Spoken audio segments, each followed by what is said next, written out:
Hi, everyone, and welcome to Inside AWAI. We are also live on Facebook, which is very exciting. I am joined today by Ed Gandia. Hi, Ed. Hello, Rebecca. And my lovely partner, Pam Foster. Hi, Pam. Hi, everybody.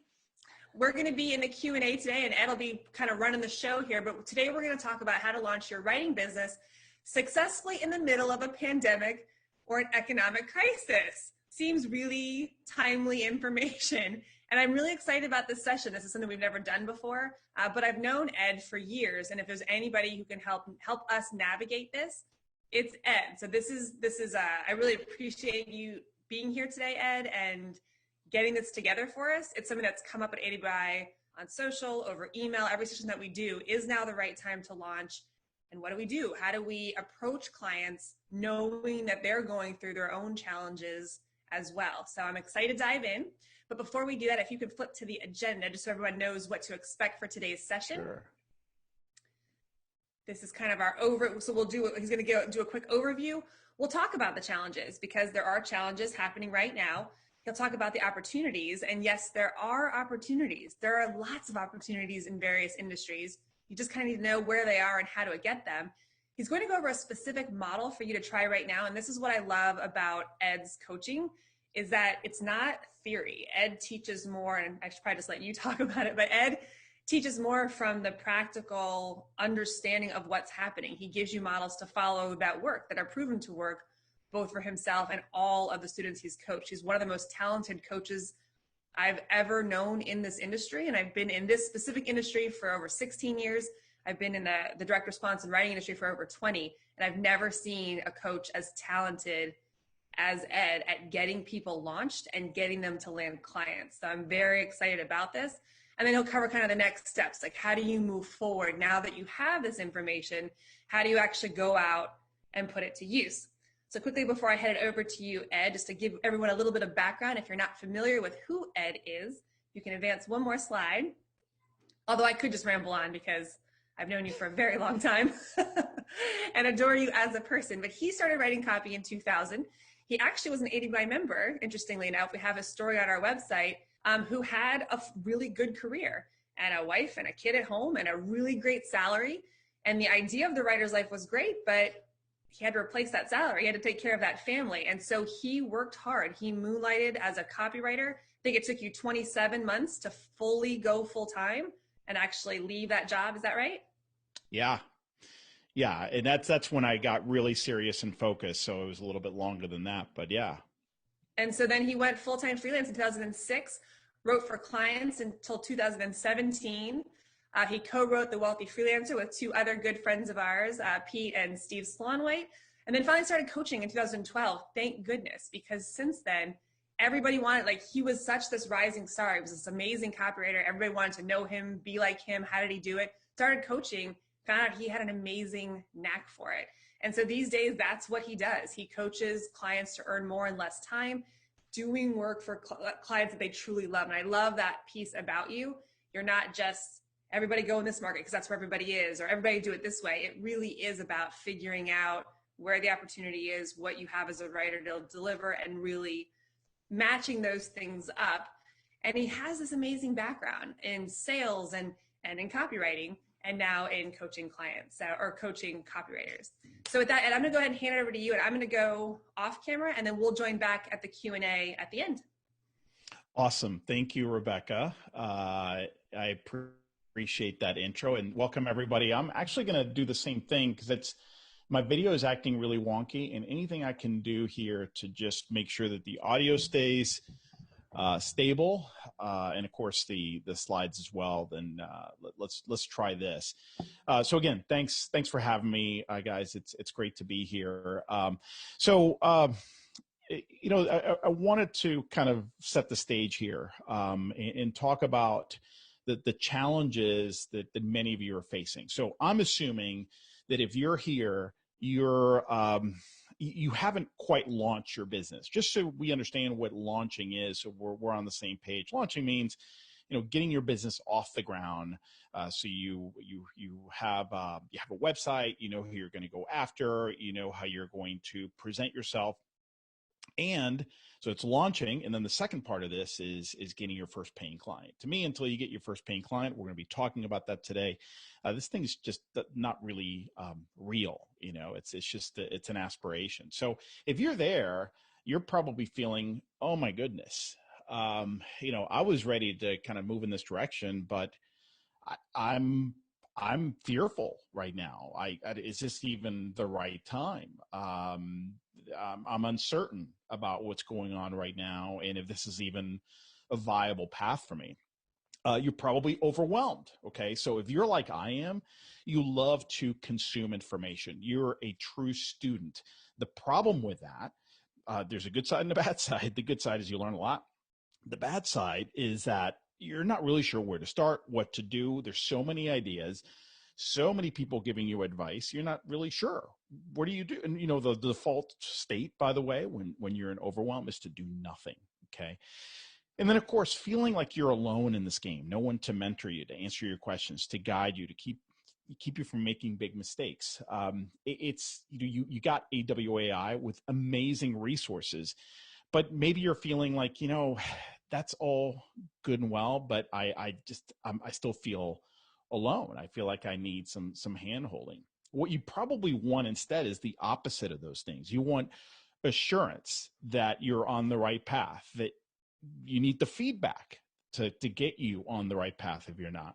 And you need the guidance, the hand holding, the Sherpa to guide you along the way, because I don't care how you approach it, how good you are. There is course correction along the way in this path. It's we can talk a lot about do this, do that, and then do this other thing, but life doesn't quite work out that way. Life is very organic, and we want to be able to pivot as things change, as you encounter new challenges, and as you get out there and start taking action. So let's first talk about the elephant in the room. Okay. Should you even consider launching your copywriting business right now? Why would anybody do that with everything that's going on in the world and all this uncertainty? The short answer is that yes, you should, but you have to go about it differently. And the good news, and I'm very serious about this, guys. I want to make sure this doesn't come across as some kind of, marketing hook or anything like that. I truly believe that there are some adjustments you can make that are not very difficult and can actually make it easier for you to launch your business right now. And I'm going to come back to this in a bit, but the one thing that it's important to understand is that every market panic and every downturn presented a huge opportunity for people and for businesses that sustain some degree of calm and perspective. Okay, so we've been here before. There's all this talk about unprecedented. This is an unprecedented time. And it's a good word to use, but it's not technically correct. I mean, we've been here before. We in this country, we as a human race, we've been here many times before. And every one of these downturns presents huge opportunity. I've personally been through, I am not that old, but I've been through 5 big market panics and downturns. Getting out of college in the early 90s, there was a big recession out there. I mean, I had to deal with that right away. In 2000, the year 2000, I shifted from the construction industry, selling for a distributor to contractors, and I moved into information technology because in the late 90s, I was seeing all of these people making great money in IT, and I said, you know what, I want that. By the time I made the shift, let me put it to you this way. The week I went to my orientation for my new employer and I got back home that morning, I turned on the news, and that's the day the stock market crashed because of the startup internet bubble that finally just popped in March 2000. So, I mean, I started off, here we go again, on a bad note. my second employer in IT. I started about 3 months before 9/11. Okay, just a new job. And then, I went solo completely, full time in 2006. 2 years later, there was a financial meltdown in 2008. And of course, now we have this difficult economy. Uh, I'm more convinced that this will pass, just like all these other events. In the meantime, there's great opportunity for all of us. So, what did GE, Disney, Microsoft, HP, and there are many other companies, but one thing I find very interesting is all these companies were startups during huge declines in the U.S. economy. GE, for instance, started in the panic of 1873. Disney started during the recession of 1923. HP actually launched during the Great Depression. Bill Gates and Paul Allen founded Microsoft during a recession in the mid 1970s. Okay, and there are all kinds of examples of companies that today is huge hits that started during the financial crisis of 2008, 2009. Okay, when the Depression hit, nobody really knew what would happen to consumer demand. I find the story really interesting. There was Post cereals and Kellogg's, and Post did what you might think would be the sensible thing. They basically curtailed expenses, they cut back on advertising. Kellogg saw it as an opportunity, and they doubled down on advertising. They doubled their ad budget. They moved aggressively into more and smarter advertising and heavily pushed its new cereal, which is Rice Krispies. That's when it was born. And interestingly enough, they were able to take Post's number one spot, which had it for a long time, and Post has never been able to regain that position in the market. I have a really good friend of mine who's a vice president of a kitchen remodeling company. He works directly for the CEO. And when this started really kind of going down with the virus and the shutdown, I asked him. I was concerned because I thought, okay, housing is definitely going to get hit hard, and especially remodeling. People are going to cut back and in a massive way because they're fearful. And I asked him. I said, "Man, you just started there a few months ago. What's going to happen? What's it looking like for you?" He said, "Oh, our CEO is just doubling down in a huge way in marketing. He sees this as an opportunity to take advantage of weakness among the competition and just really come out of this thing really strong. So he's going in all the way. In fact, if anything, he's investing more in marketing. So that's not unique. Ever since then, I've had great conversations with other people at high levels, including founders who have basically said, you know what, this is the time to make really smart strategic moves, especially in sales and marketing. So, bottom line is there are many businesses that are doubling down on marketing right now. They're going to continue to double down. And by the way, that's not just a guess. Like I said, I've had a lot of conversations with business owners. One of the benefits and privileges that I have in coaching writers and copywriters is that I'm working with several dozen right now. And it's interesting to see the market intel that's coming directly from the field. And I have a lot of coaching clients who are busier than ever. There's so many areas of the economy that are actually strong, but of course you'd never know it if all you tune to is the kind of mass media, which is focusing on the negative. There are many pockets of opportunity right now, whether it's happening currently or the businesses you wouldn't know it based on their sales results, but they are investing heavily in sales and marketing. And mark my words, many successful businesses are going to be founded in the next few months. And many existing ones are going to thrive because they know how to stay calm. They know where the opportunities are. They know how to make the moves and where to make the right moves. Now, here is why, one of the first reasons why I feel this is a great time to launch your copywriting business. I call it the first client problem. So when it comes to launching a writing business, there's a challenge that new freelancers don't address ahead of time. So they're not pretend to tackle it. They're just not aware that it's a big issue. But after doing this for over 8 years, I've seen it over and over again. Um, there's a there's a challenge out there that, when writers first come into this, they feel that the path to success is to take a lot of writing courses to prepare. And that's a very natural tendency. And it's one that, I think it's definitely very important. But after a while, what starts to happen is the 47th writing course or writing book that you buy and read is not going to get you anywhere closer to actually getting work, getting clients. So there comes a point where you have to pivot and you have to shift from education to actually taking action.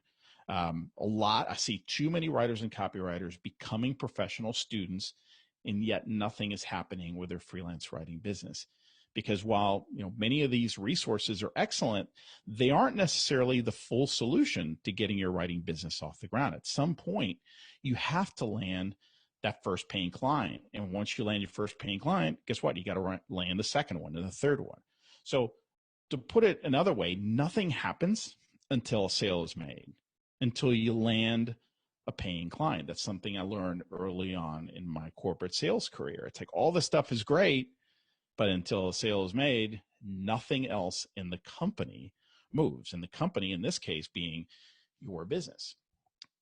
Unfortunately, landing your first client is often harder than you might think. In fact, in working with hundreds of new and aspiring copywriters, I've seen that the perception of the time and effort required to land a first client is usually unrealistic and very unrealistic in many cases. So the assumption is that getting that first client won't be much harder than landing subsequent clients. So it looks something like this, right? The first step, as you can see here, would be landing that first client. It's just a step. And then the second one is going to be just as hard or as easy. And then the third one, same thing. It's even. But in truth, the process looks more like this. So finding and landing that first paying client typically takes more work, discipline, and mental and emotional energy than new freelancers realize. Okay. And this is significant because landing that first client is not only more difficult than new writers expect, it's also more critical than they realize. And this is an important point. For a new freelancer, this milestone is incredibly important to their self-esteem and their confidence and their chances of making it long-term. Most of them assume that every win carries the same weight, but I'm telling you, it doesn't. Landing that first client is way more crucial than landing your second and your third and your seventh or even 48th client. Okay. I still remember the first 2-3 clients that I landed. And I'll be honest, those mean more to me even today than the bigger clients that I ended up landing down the road as I got more experience and I became better at what I did. Okay. Very, very important. Why? Because those wins are what got me the motivation and the confidence to keep going. If I hadn't landed those first clients, I don't think I could. Well, I know I wouldn't have been able to sustain the level of effort I was putting forth, which leads us to the all important question. Okay, well, how do you land your first paying client and how do you get that result as quickly as possible? And that's where the connection to the crisis we're seeing right now in the world it happens, because there is a silver lining in what's happening in the world right now. Now, before we get into this, I don't want to sound like I'm diminishing what's happening in the world. Okay, not at all. But one of the challenges for new writers when the economy is booming, so during regular times, up until a few months ago, one of the biggest challenges for new writers when they're trying to launch is knowing what to offer prospects. You probably don't have samples at this point, which is fine. You're not sure what prospects are going to want or need, prospective clients. And so your pitch when you're going to them becomes kind of I can do anything for anybody. Do you need a writer? I can help you write marketing materials. I can help you write sales pages or emails. It's you're trying to spread your risk. You're trying to spread your offers so wide, just in case. Well, that's not what they need. So let me talk about the 47 things that I can do for them, and that actually works against you, okay? Because it's too many options. But here's the thing: with what's happening today, um, it gives you a perfect excuse. It gives you something really tangible to go to market with.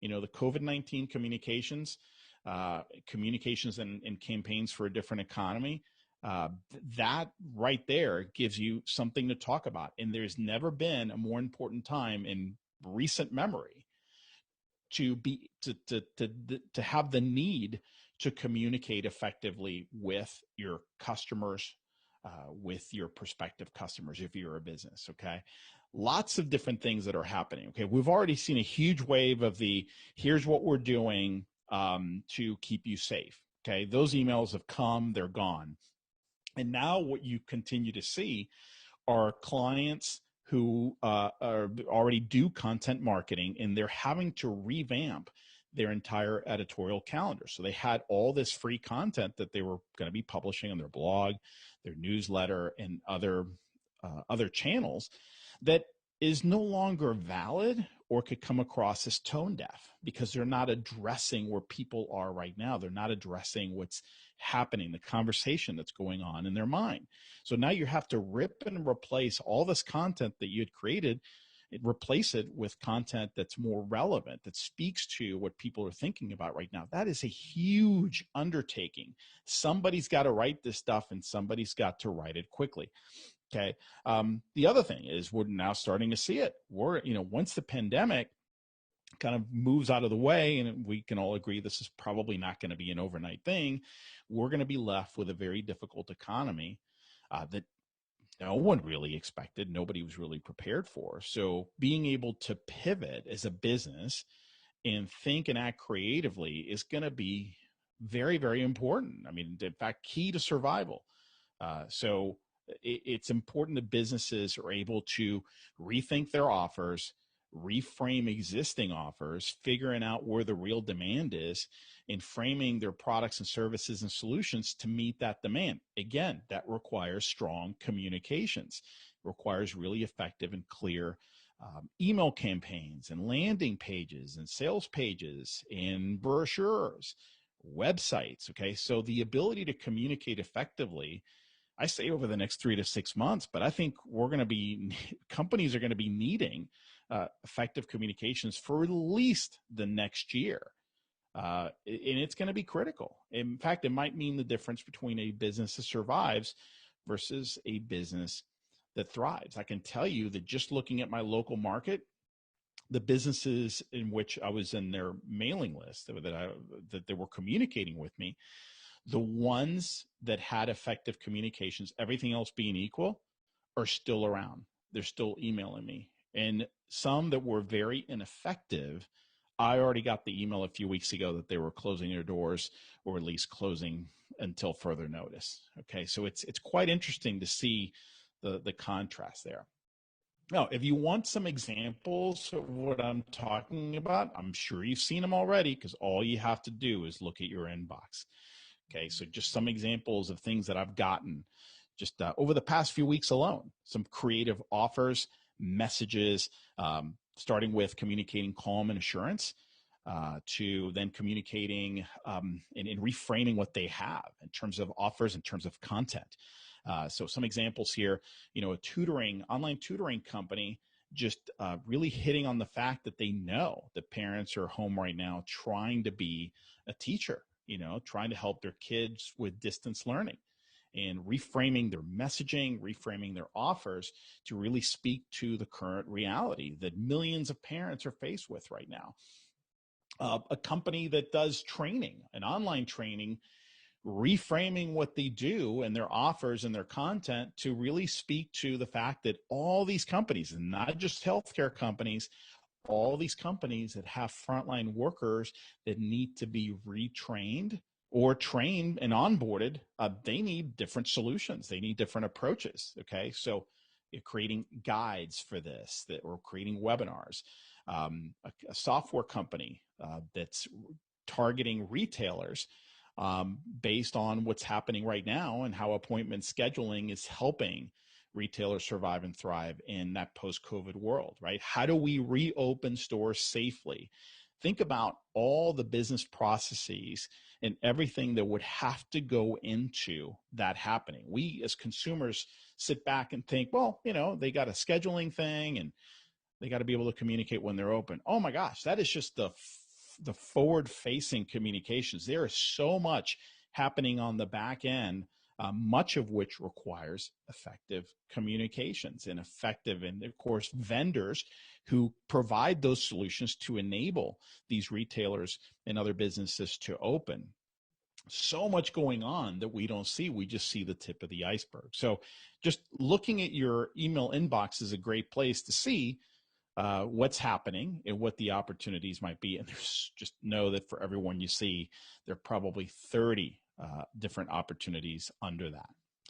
So just to kind of give you an idea of what I'm predicting, we're already seeing some of these phases. We're actually deep into one of the middle phases. But when I started seeing the world change in early to mid-March, it was very obvious that, the companies were entering phase one with the initial and secondary crisis response. This is the basic stuff that we all saw. They got old very quickly, right? Here's what we're doing. Here's how we're responding. Here's how we're keeping you safe, right? A lot of it was the attorneys getting involved and saying you have to send something out to your customers, okay, and to your prospects. We're pretty much past that, although there are some elements of that will continue.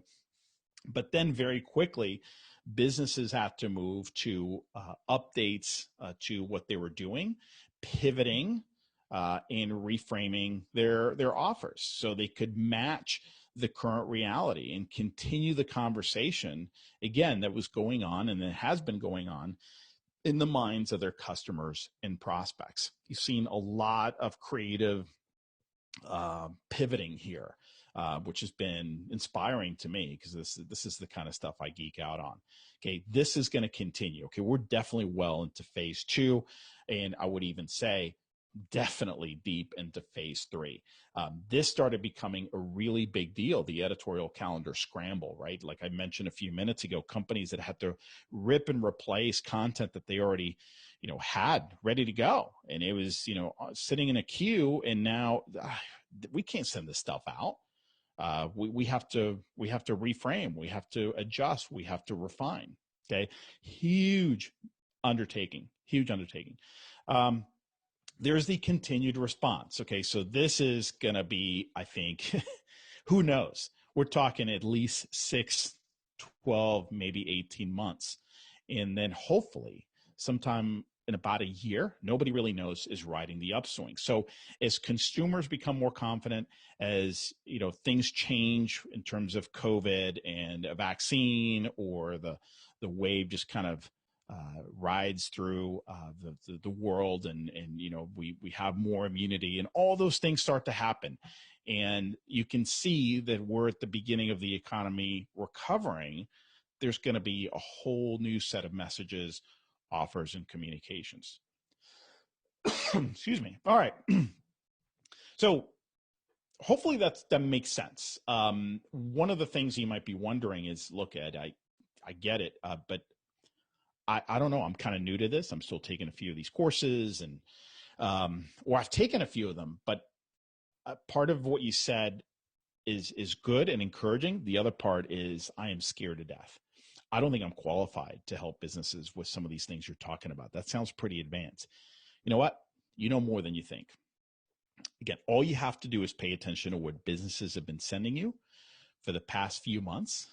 And if you haven't already, create a swipe file folder in your email system just as a start. I created one very early in this process called COVID-19, and everything I got related to that in terms of marketing communications, I would just drag and drop into that folder. Okay. Some of these examples I gave you came exactly from that folder.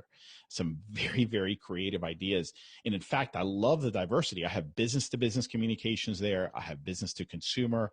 I have local companies who have been very creative in what they're doing, and I have good and bad examples. So it's great to start a swipe file if you haven't already, because that's going to give you a better sense for the opportunities. I think if anything, you're going to see that, wow, that restaurant that I've been getting emails from. Uh, I now see the mistakes they're making, or maybe I have been seeing the mistakes they're making. Okay. And I know for me, that would make me feel a little bit more confident that, you know what, maybe I know more than I do. Maybe I can help some businesses, even other small local businesses. We're going to talk more about that. And then, one of the biggest opportunities, and I talk about this all the time because it's so important. Leverage what you know from your current or your previous career. Okay, the gold, okay, I think the biggest value that you have to offer as a copywriter, especially if it's business to business, is your background, your experience, your skill set, your contacts. All those things matter just as much as your writing skills. I would even say that it matters even more. Okay, I'm not saying you can get away with being a bad writer, whether you can get away with just making things up as you go. Not at all. I'm just saying there's a certain level of competency you have to achieve, after which you start seeing diminishing returns and sort of your ability to do the work. Okay, you should never stop. You should always work on your craft. But what many clients, especially in B2B, are looking for is an understanding of their industry, their business. If you've been an educator for 18 years, okay, in higher ed, wherever, it doesn't really matter.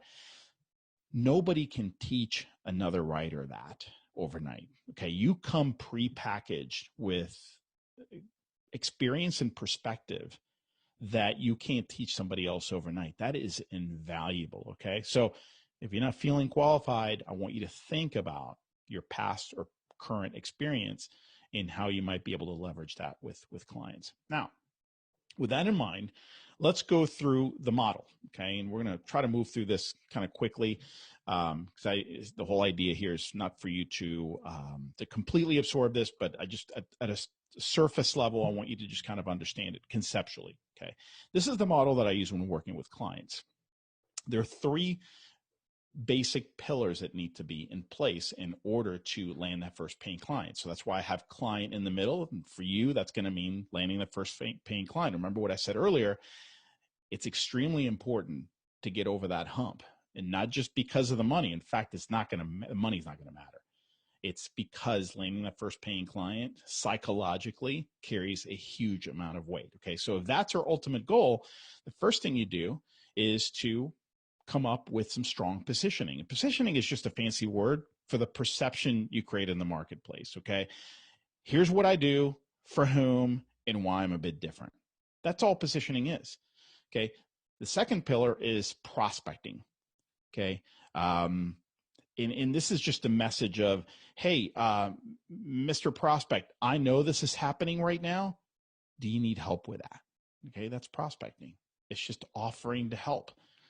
And finally, it's converting the leads you generate from your prospecting effort into a paying client by making them an offer they can't refuse, to borrow from the Godfather.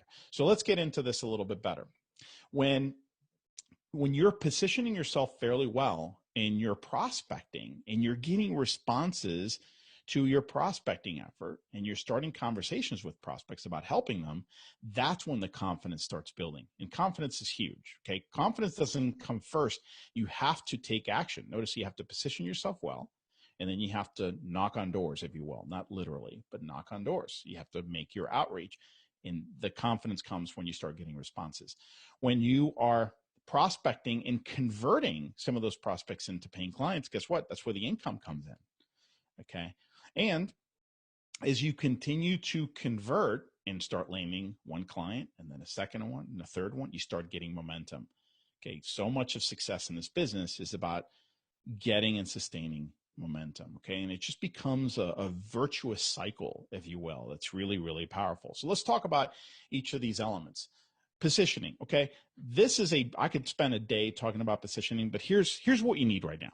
You just need starter positioning. Okay. And it's just what it sounds. It's a starting point.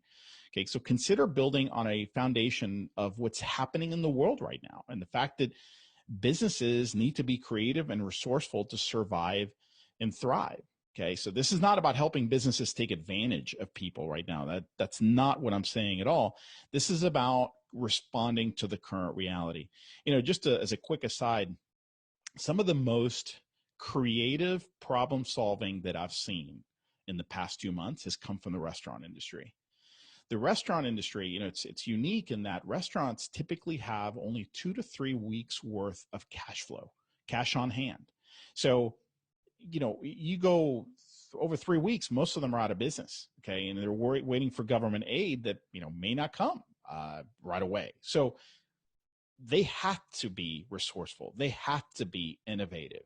And it's amazing what I've seen. I could spend hours talking about this. I just heard about this restaurant in Chicago that made 70% of its revenue selling pizza slices. So it's a pizzeria.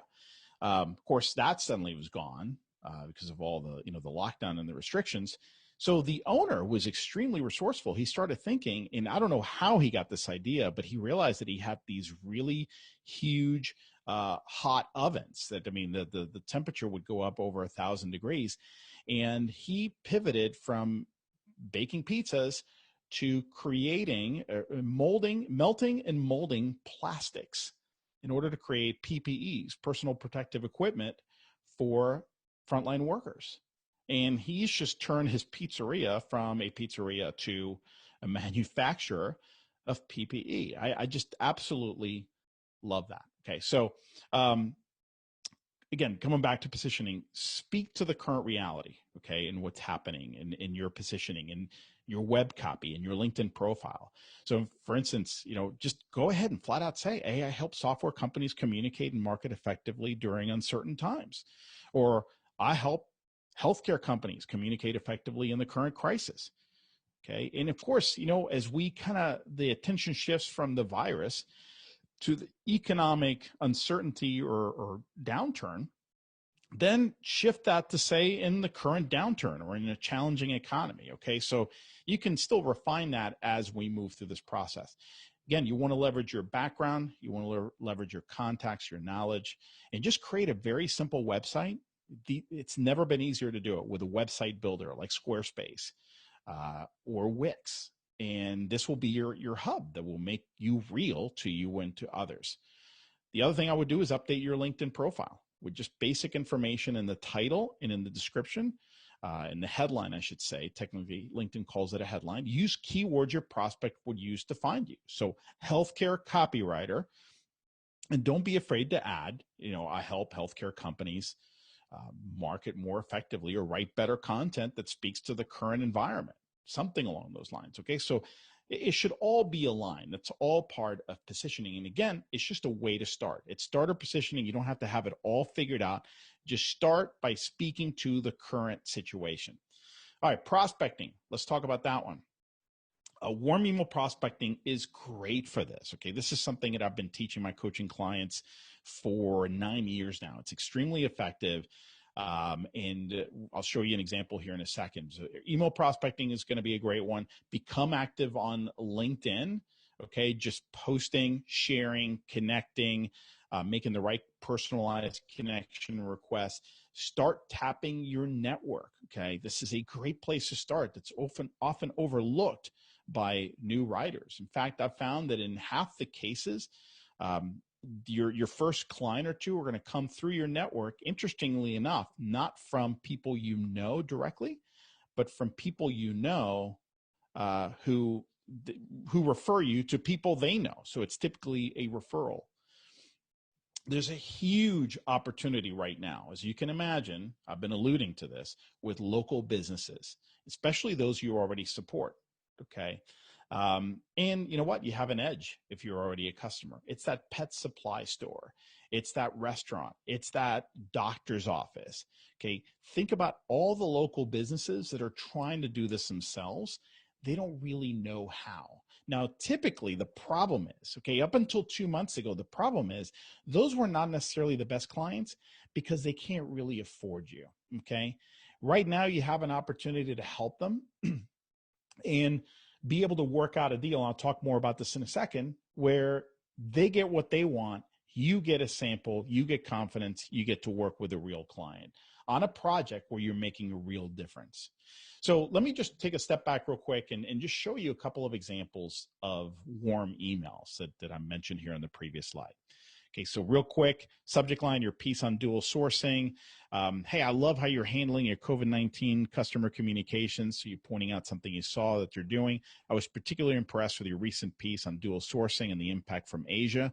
I work with this target market to help them, write marketing materials. And I'm curious if you're looking for some help reworking or repurposing content marketing assets in light of what's happening right now. I've worked in this industry for X number of years, so I know the landscape. Here's a link to a page on my site if you want to learn more about me. Would it make sense to connect this week?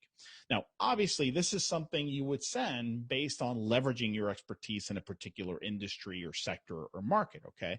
Now, I don't want, for those of you who think, I don't know if I really want to work in that industry, that's fine. Okay, lots of opportunities to help, again, local or regional businesses. All right, so this is a great example. Subject line here reads, loved your last email.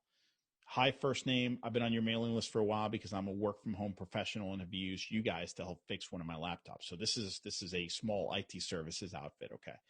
I love that you reach out to your customers and newsletter subscribers with an update on new security tips and measures, especially since so many people are working from home for the first time ever. I'm writing because I'm a freelance business writer and I was curious if you might need help communicating with your audience during this challenging time. I like to help a few local businesses with anything from customer emails, newsletters, or sales materials that need to walk the fine line between selling and being sensitive to the new market reality. I'd like to offer you my first project for free. No catch, no strings, no gotchas. I'm just trying to help our local business community, and I love what you guys are doing. I'm a happy customer. Would it make sense to connect this week to see how I could help? Okay, it would be very difficult for this business owner not to at least reply. Okay. And there's a very, very good chance that it would open up an email conversation that could lead to a project. All right. So great example of, how you could tap the local market. So let's talk about, we've been talking about prospecting. Let's talk about the third pillar, which is convert. Now, your goal is not to make a living from the first client or two. Okay. Your goal is to overcome that first client problem that we talked about earlier. Remember that huge step. So think of your first 2 or 3 clients as starter clients. Your goal is to help them. And by doing so, boost your confidence. Right now, the most important thing is to boost your confidence, not to make a great living. And, then what you do is as you start landing clients, you start trading up one at a time as you build your experience, your samples, and your confidence. It's kind of like a car. When you start out in life, you have that really crappy car. It's not crappy. It's just old. It's old. It doesn't have air conditioning. And then you work your way up in the world. And then 2 years later, you buy a slightly better car. You trade in the old one and you buy a slightly better one. A few years later, you're doing a little better for yourself. So you trade up again. Same concept here. Okay. So how do you get over this hump? You make them an offer they can't refuse. Okay. One great way, worst case, free help on the first project. Okay.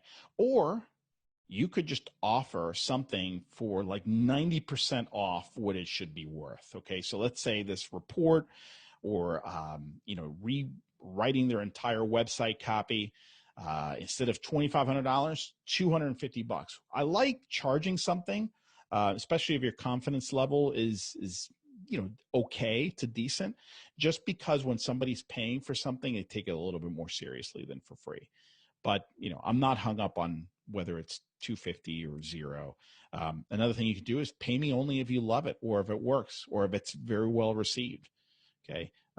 Look, again, we're not trying to earn a significant income with your first couple of clients. We're just trying to get over that hump. All right. So guys, I know I threw a lot at you very quickly. What I would say is this. I would encourage everyone here in this session, what are we up to? 300 people. This is insane. 300 people to get started. Okay. I've given you what you need. And, you know, it's 80% of the game is about getting started, even when you don't feel ready. Let me give you a hint. I work with a lot of writers in my coaching business. Even the ones who are earning a very healthy six-figure income don't feel ready. Don't feel ready to take the next step, you know, to take their business up a notch or two. Okay. So it's very natural for you to feel that way. In fact, I would say that if you don't feel ready, if you feel fearful, and you get conceptually what I just shared with you, but it's just the thought of getting out there is scary, that's a good sign. That tells me that that's where the growth is. You know, there's a quote out there, I forget who to attribute it to, but everything you've ever wanted is on the other side of fear. And same thing here. So you'll never feel 100% ready. Just, you know, put these ideas into play. I think we have an amazing opportunity right now because of what's happening in the world to get started, because you have a ton of businesses that need help communicating, and they need help communicating about one very specific thing. So you no longer have to guess, what do I say I can help them with? Okay. Now you have something very, very clear. And worst case, and not that it's bad, just in your local community or regional area alone, there are lots of opportunities for, again, those starter clients. You're not going to get stuck there forever, but it could be a great, great place to start and to make a real difference in your community and with a lot of businesses that are struggling right now. So let's get to questions. I'm going to bring back video and we'll see if it works. It's back, and you sounded great, Ed. This was so awesome. We had such big enthusiasm in the Q&A every step of the way. Awesome. I think one of the biggest takeaways was this idea of starter clients, that it's not, you're not building your life on those first two clients. It's like you just got to get through them to get to that next stage of your career. And that really resonated with a lot of people. And we haven't talked about it that way before. So thank you. Absolutely. I'll just, you know, just so you know that I eat my own medicine, I'll give you a couple. I remember in that first group of 5 clients that I had a good friend of mine who had a training company. Sounds great, right? You know what it was? It was her. She was the training company. And she was a contractor, and she did software training. And I wrote a lead generating letter for her for free. And it was very, very effective. I had a second cousin of mine who was a consultant in the food and beverage industry. He needed a letter of introduction because he had just gone out on his own as a consultant, and he didn't know how to pitch himself, how to introduce himself. So we had a couple of short conversations, and I wrote something. I mean, so we're talking non-glamorous stuff. Okay, so this is a good question. So what is the best way to find out if a company has a budget for marketing? We have a lot of people in here who've been working for people who don't have the budget. They've been doing practice clients. They're ready to make that transition. But even if you're just starting out and you're talking to a client, what's a good kind of way to find out, do they have the budget for me or not? Yeah, it's a great question. So it's a 2-part answer. The part one is that at first it doesn't really matter, especially because of what's going on in the world right now. And I gave you the example of local companies or regional companies. It doesn't matter if they have the budget because the need is really high right now, and they know it. They know that the nuances of their communications are going to matter now more than ever. Okay, so you're speaking to someone who already understands that for the most part, and your offer to them is not going to be a lot of money, if anything. Okay, so in terms of your first 2 or 3 clients, I would say that right now it doesn't really matter that much. Now, after that, you need to start kind of, bringing it up. And I don't get hung up in, number of employees or revenue numbers, is there a formula? Because those formulas don't work across the board. Okay, so they're kind of meaningless. You know what the best way is? The best way is to go to their website, see if they at least have a blog, or they have marketing materials that you can download. They have a resources page with some brochures or maybe even some case studies, some reports or white papers. They don't have to have all these things. I'm looking for a little bit of this because that tells me that they understand content marketing. Maybe they have a newsletter. And if they have those things, that means they have a budget. So it's an indirect way of increasing the probability that you're going after the right businesses. So that's another question, kind of an offshoot of that, going after the right businesses. We've had a couple questions about Upwork, but so Chris Bass is saying the companies I am targeting are national. Should I just go local at first? Also, do you recommend going on Fiverr just to get clients experience? Yeah, so I don't recommend necessarily going to Fiverr or Upwork, and here's why. The real question is not should I go there. The real question is what is going to be the potential benefit compared to the potential cost of going there. So a lot of people think of Upwork and Fiverr as, yeah, but you have all these prospects there, right? That's where they're congregating. What they don't realize is you have like this group of prospects, and then you have this group of freelancers vying for that limited business. Okay. So even though you see thousands and thousands of opportunities, you have tens of thousands of freelancers, and it becomes kind of a race to the bottom. I'm not saying you can't start there. Okay. I'm just saying, look, don't look at it as a shortcut. It's going to be a different set of challenges going there. So if you're going to have to work either way, I strongly recommend that you go a different route at first and maybe use Upwork as a backup and as a last resort if this isn't working out, because you can knock on some very strategic doors yourself and get going and get that early momentum and get over that first client hump and not have to deal with, the Upwork mess where you're competing with people from all over the world who are willing to do it for a fraction of what you've got. And again, even though at first the money doesn't really matter that much, it's just it's a mess.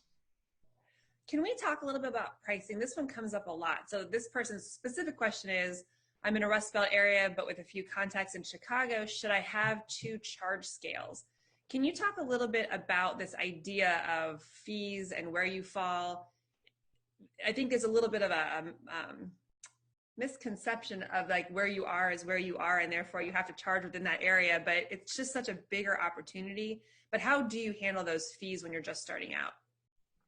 So the way that I do it for, again, when you're starting out, it's almost like with a lot of these questions, we have to talk about your first two or three clients. And then after that, right?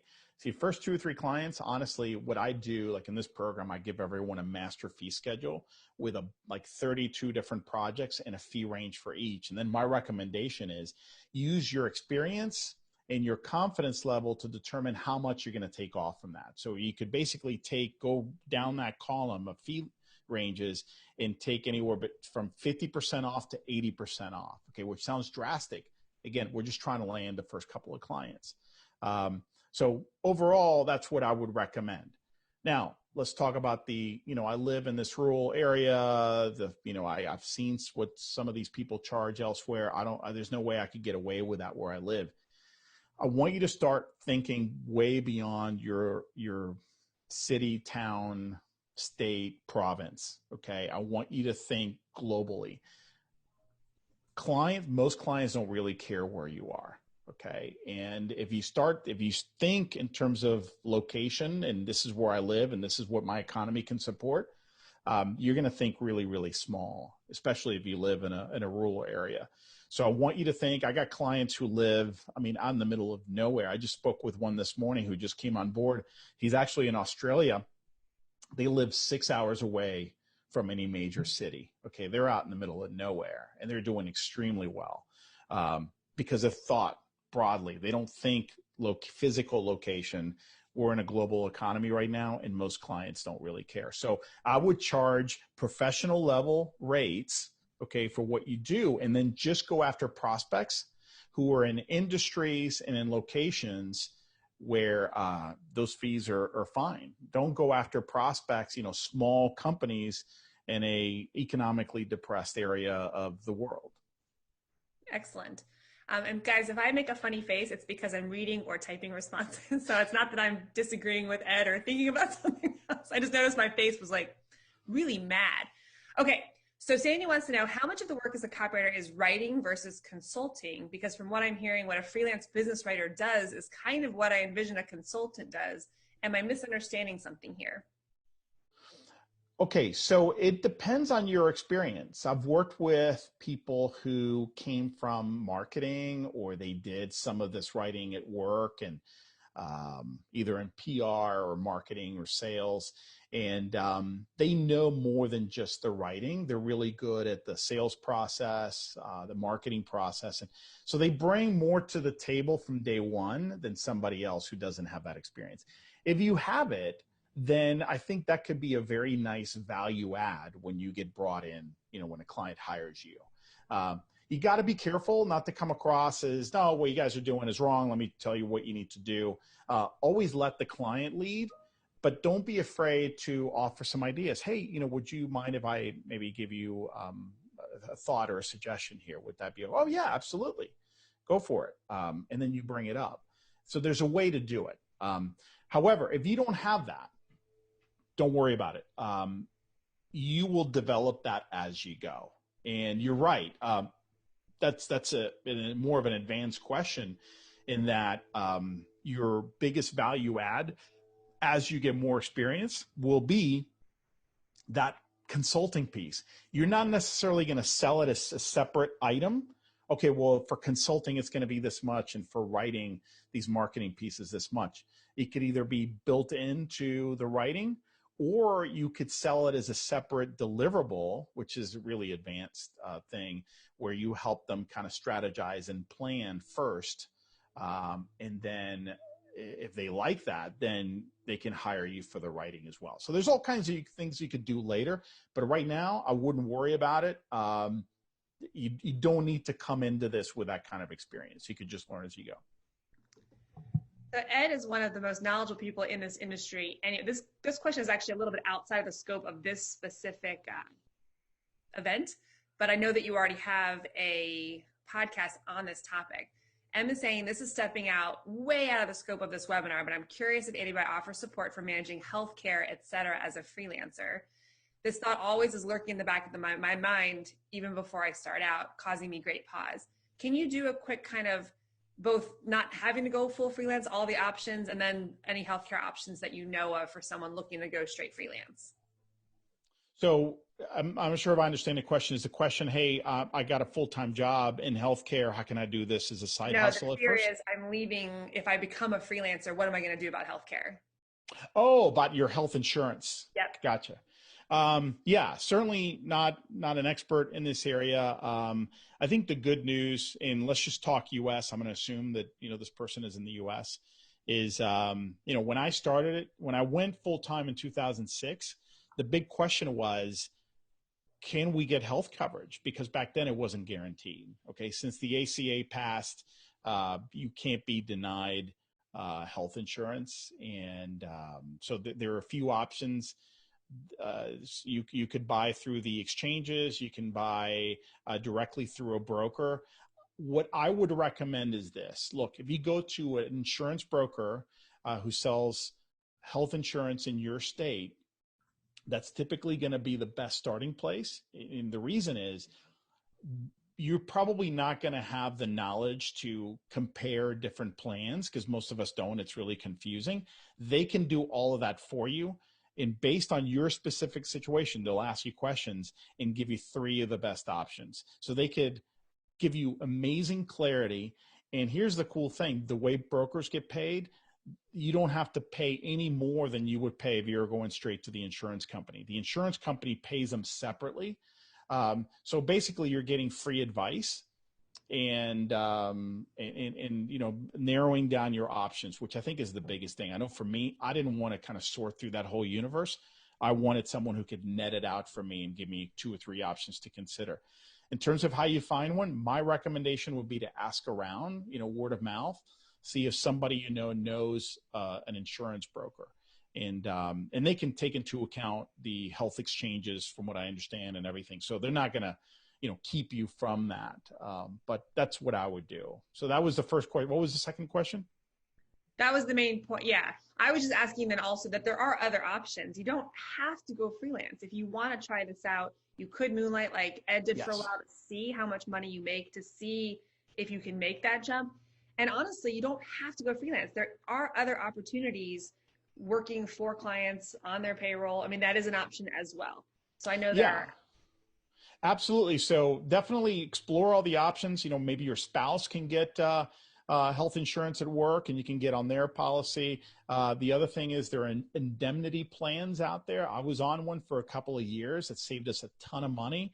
If you do a Google search for health insurance in b2blauncher.com, health insurance b2blauncher.com, you'll see a couple of podcast episodes I've done on this. Some really interesting options out there. Of course, always consult with, you know, your accountant and a broker and people who know insurance. I'm not giving advice, but yeah, good point, Rebecca. Lots of different options. I did this on the side while I maintained my steady paycheck in my benefits. And once I saw that I was growing and getting a consistent income, I knew that it was safe to start thinking about leaving. I like that. Yeah, figuring out first, like, do I have enough opportunity, especially if you're doing it as a moonlighting. If all of a sudden you can't take on any more clients because you just don't have the time because of your day job, you can start to project and say, okay, I'm actually meeting my income goals part-time. What if I had 40 more hours a week? All of a Yeah, sudden, things can look very different for you. exactly. For those of you asking about the slides, yes, we will send a playback note tomorrow, and it will have the slides as well as the link to this recording. A lot of people asking about the insurance website that you just gave. What was that? Oh, it's if you Google health insurance and then b2blauncher.com, B, the number two, blauncher.com, that will, Google will show you the results to two of my podcast episodes where I interviewed several professionals on different options Cool. I just typed it in for for them. health insurance. Yeah. Um, I'm a big proponent of what Mark Ford, Michael Masterson calls the chicken entrepreneurship model, Yeah. which is you keep your day job, you build this thing as a side hustle, and then when you see that it's consistent, and first of all, that you like it, then you quit your day job. I mean, that's what took me 27 months. And but I'm glad I did it this way. It could be exhausting because, all that free time that you had, a big chunk of it suddenly has to go out the door. However, I will say, not to scare you, because you become so much more efficient. When you only have so many hours to do this on the side, you get to work. You stop messing around, you stop getting distracted, you get to work and you make it happen. But then toward the end, I was working 7 days a week. It was ridiculous. And I knew at that point that I was going to go. One thing that I strongly recommend is, and this is what I did, I saved after taxes and some small expenses that I had, everything that I earned from my copywriting business on the side, I put in a savings account. Because when I left my day job, I wanted to have several months worth of living expenses so I could sleep at night. So that's another thing I recommend. This is good. So Ben is asking, I've done some writing and some courses. I'm an AWAI Infinity member, used to work in graphic design, written a few pieces for clients. So he's actually got a little bit of momentum here. I'm also a public speaking coach with experience working with clients. Would your Biz Builder program be a good fit for me too? Or is it just for brand newbies? No, I've had all kinds of people. I've even had people who had clients at some point, but then they went back to work or they kind of let their business go and they went in a different direction. Now they're trying to come back. So for relaunching, certainly. And for somebody like you, the way I would see it is you just have a head start, which is great. But you still want to walk through every step. So yes, bottom line is it would be a great fit for you, but you need to be open-minded enough to look, let me still walk through all the steps because I need to get back to fundamentals and do it right from the start. I work with a lot of people who have already launched. They've had very minimal success and they're done trying that. So they start with me. We scrap what they have because in many cases it's just easier to scrap and start from the beginning. And we do it right from the very start. Excellent. I can't stress that enough as well. Sometimes we think we've done it one way, and if you just go from the beginning through again, you're going to find that one little misturn or misstep that you made that could have set everything else in a totally different direction. So Yeah. I do think it's an important, just as to take the time to even audit what you've done so far. Yeah, and don't feel bad about it. It's called a sunk cost fallacy, where we get too hung up on, yeah, but I've already invested all this time and energy doing that. It's a sunk cost, meaning it's already happened. Just let it go. um, Now, don't destroy it. There might be things you can pluck from that copy and from those messages, but for the most part, you should be willing to be open-minded enough to start from the very beginning and do it right. Love that. All right, guys, we're going to do a last call for questions because I've cleared the Q&A. So if you have any last questions for Ed, go ahead and post them. While we're waiting for that, just a quick note from Donald Patrick Harris. Ed Gandia, you knocked it out of the park. Affirms what I have been thinking about lately. Most of us will never feel prepared. So go ahead and start now. You have also made it crystal clear that the copywriting business is built by getting your first client and another and another. 99% of us will start at the bottom of our own business and work ourselves up to the dream. Thank you. Man, thank you for that. I appreciate it. Yeah, I didn't tell the story, but while we're waiting for questions real quick, what got me thinking along these lines and helped me grow my business, the way I'm teaching you guys to launch and build it is the same way I did it. Okay. And the same way I've helped over 600 new writers and copywriters do it, trading up one step at a time.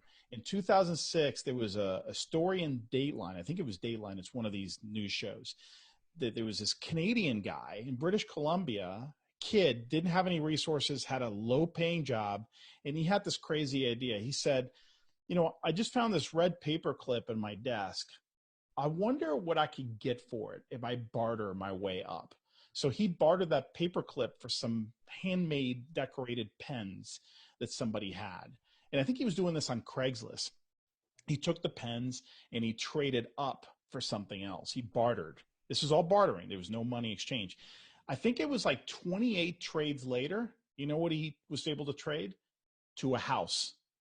He was able to trade whatever he had. I think it was a couple of cars to a house. So he started with a red paper clip, which had no intrinsic value, and made 28 individual trades until he was able to get a house. That's when it clicked for me. I said, that's exactly what needs to happen here. I've been thinking all along about, I got to get like these types of clients, right? The IBMs of the world, and I'm here. That's a massive jump. Forget IBM. I'm just going to keep my line of vision is going to be like right here. I just need to land that next client, that first client. And I was so excited when I finally landed a client, a paying client. And then, okay, I need to trade up a little bit. I need to barter up. And then another step and another step. And over 27 months, I was able to replace my 6-figure income. It's crazy, but that's how it happened. I look back and I just know the hard work that went into it. It doesn't seem like magic. It was a lot of work, but it was all baby steps, one baby step at a time. We talk about all the time, how do you eat an elephant one bite at a time? And Yeah, that I idea hate I of hate just that. like looking for the next step instead of trying to look down the path at the 27 steps in front of you, which is so intimidating, but it's just one next step, one little step forward. I love that. Yeah. So what do you do? It's just a couple more questions. What do you do if a company already has a copywriter or does their copywriting in-house? How do you navigate that conversation? Is there still an opportunity there? There is, and if that's what they tell you, why they say no thanks, we already do this in house.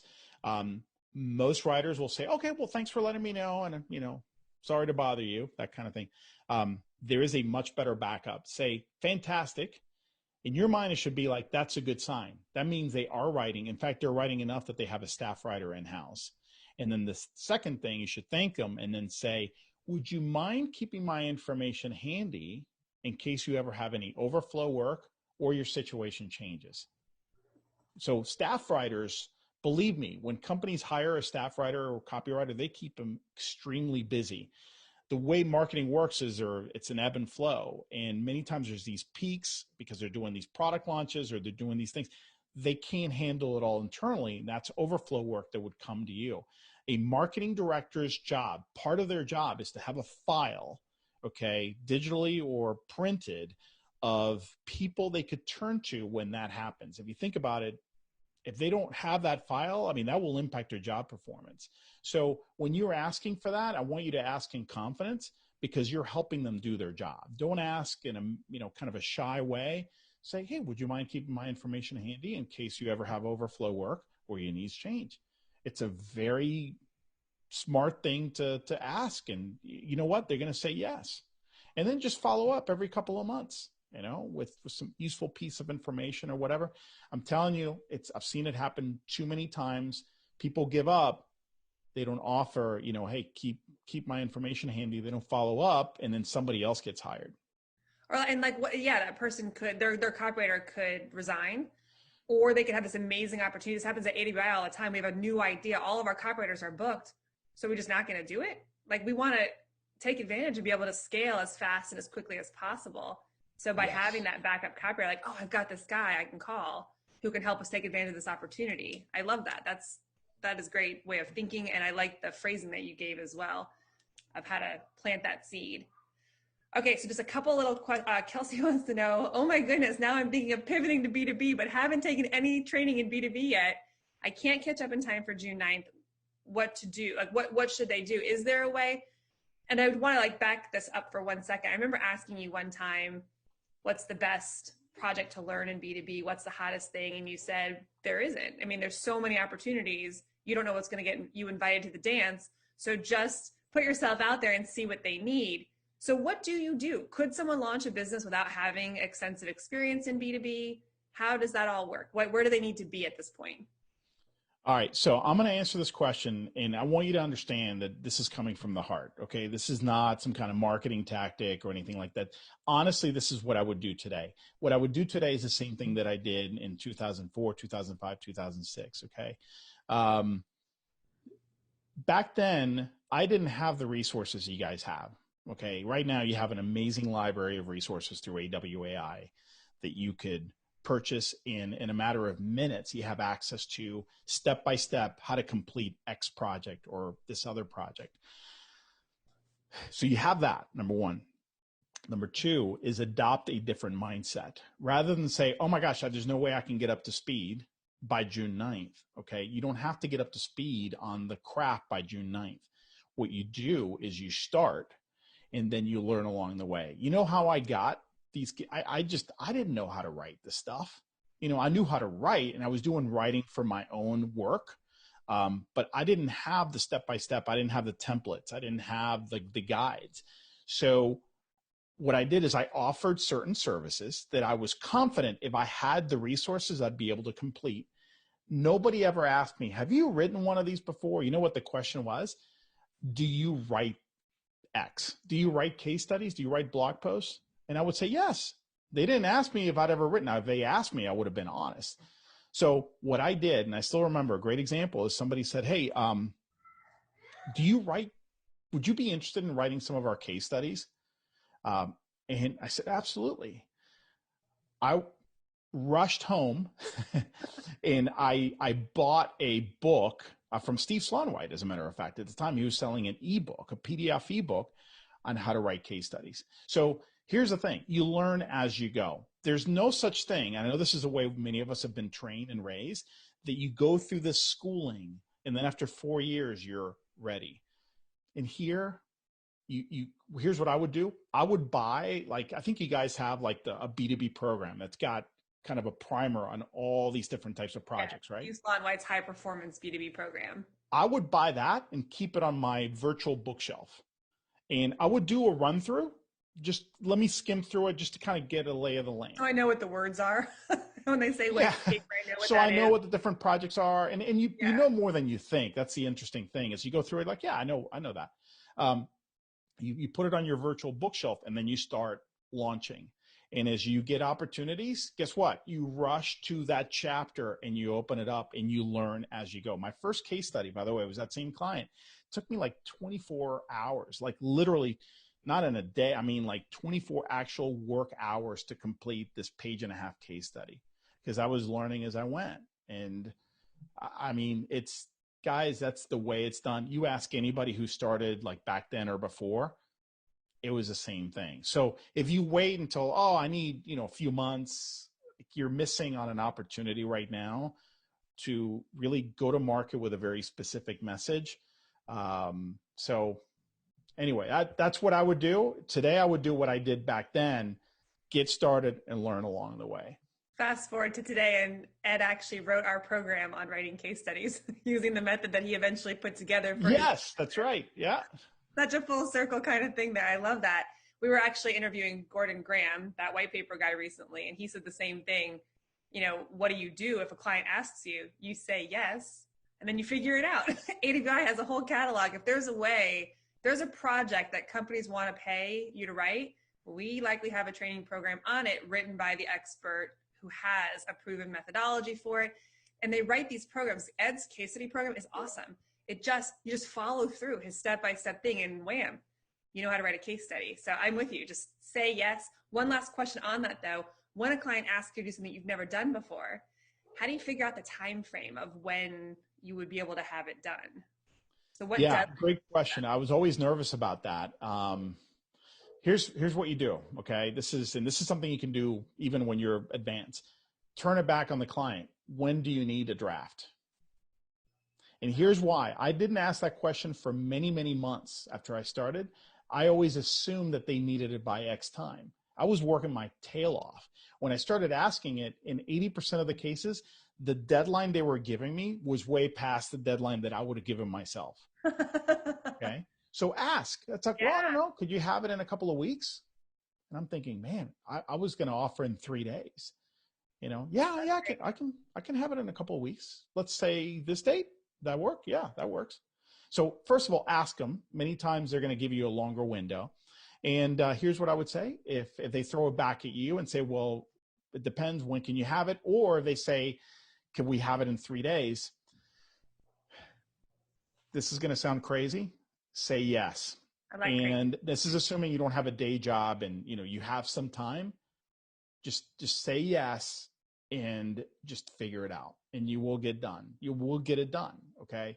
I had to pull, when I had my day job, I had to pull at least 3 or 4 all-nighters in that 27-month period. Okay.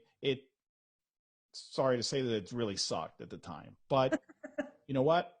When you say yes, you get it. If you say, now, unless it's unreasonable, if they say, can we have it tomorrow? You just know there's no way. You can't learn how to write a white paper and write a white paper in a day. It's just not going to happen. Okay. So part of it should be, okay, I'm scared, but is it within the realm of possibilities? Yes. Just say yes.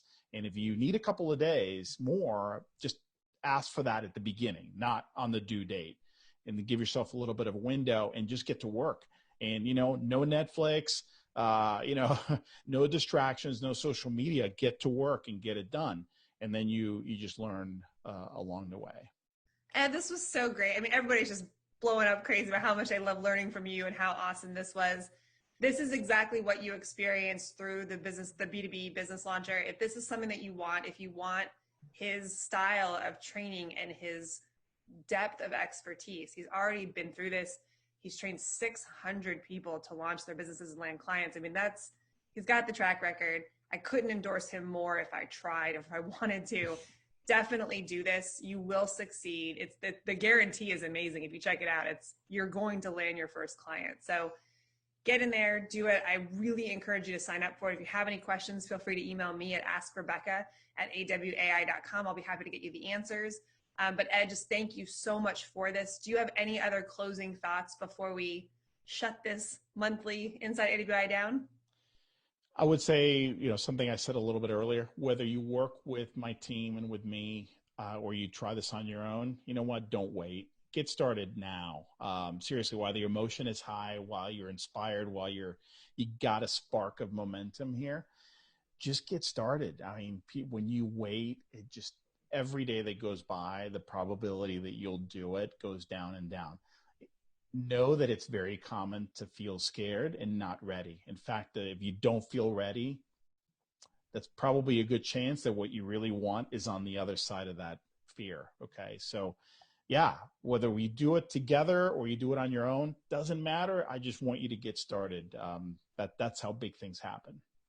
Awesome, Ed. Thank you. And thank you guys for joining us today. I will send you the playback and slides tomorrow. These Inside AWI sessions are created from your requests. This one obviously was a very timely topic that was requested, and so we were able to go and grab Ed and have him put this together. But if there's a topic that you need covered, definitely email me again at askrebecca@awai.com. If there is a way that we can help you move forward with your writing business, count us in. We want to put these together for you. So again, Ed, thank you. Thank you everyone for joining us. Pam, thank you for the Q&A. And we'll see you all very soon. Thanks Bye, for having everyone. me. Bye.